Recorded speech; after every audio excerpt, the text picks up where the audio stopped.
नमस्कार दोस्तों, अब हम बात करते हैं क्वेश्चन नंबर 8 की। देखते हैं क्वेश्चन नंबर 8 में क्या दे रखा है।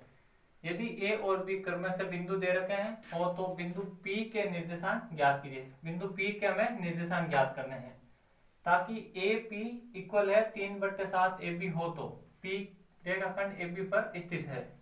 P जो बिंदु दे रखा है वो ए और बी पर स्थित है। तो सबसे पहले हम इसके अनुपात ज्ञात करने पड़ेंगे। तो अनुपात के लिए हमें यहाँ पे दे रखा है, क्या दिया हुआ है वो सबसे पहले देखते हैं। दिया हुआ है यहाँ पे दे रखा है ए पी इक्वल है 3/7 ए और बी के, ये हमें दे रखा है। तो यहां से हम इसको बटा में लेके आएंगे।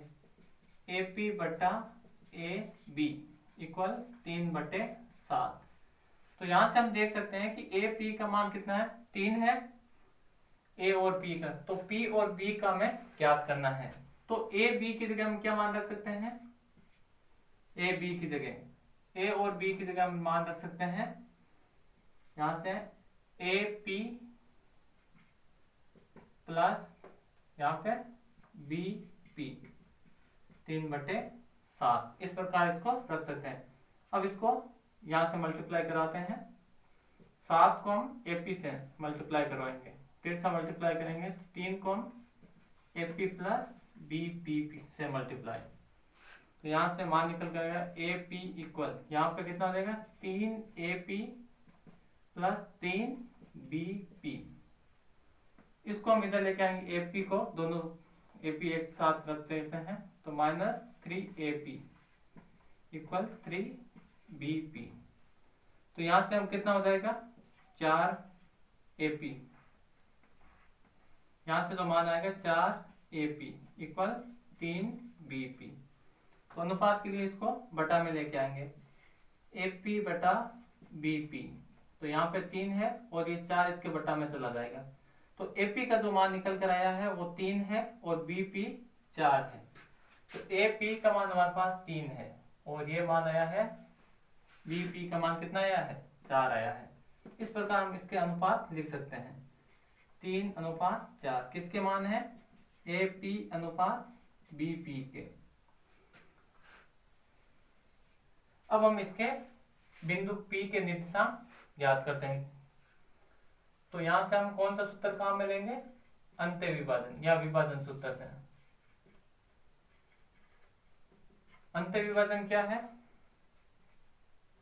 x equal m1 x2 plus m2 x1 m2 x1 m1 और m2, ये इसके मान हो जाएंगे।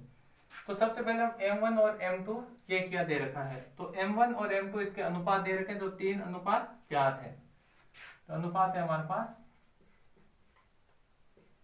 3 और 4 दे रखे हैं अनुपात। तो ये इसका m1 है और ये m2 है।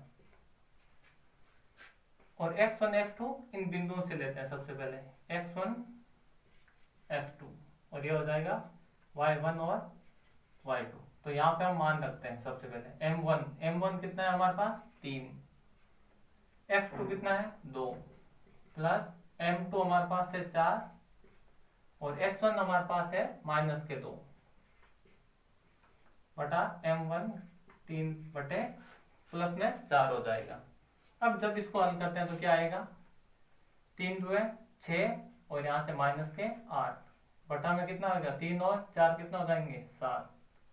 तो यहाँ से मान निकल कर आएगा -2/7। ये x का मान निकल कर आया। इसी प्रकार हम y के लिए देखते हैं।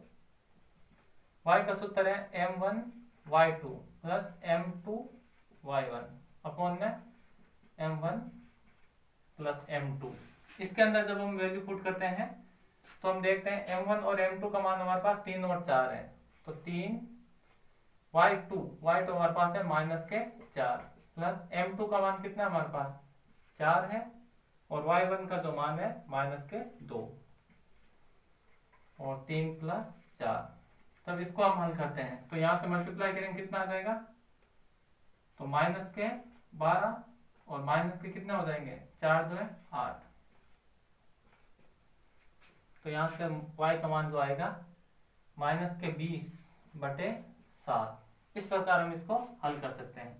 तो P के जो निर्देशांक क्या आए हैं, P के निर्देशांक, P के अगर निर्देशांक बात करें तो x का मान जो हमारे पास आया है वो आया है हमारे पास -2/7 और y का आया है -20/7। इस प्रकार इसको हल करेंगे।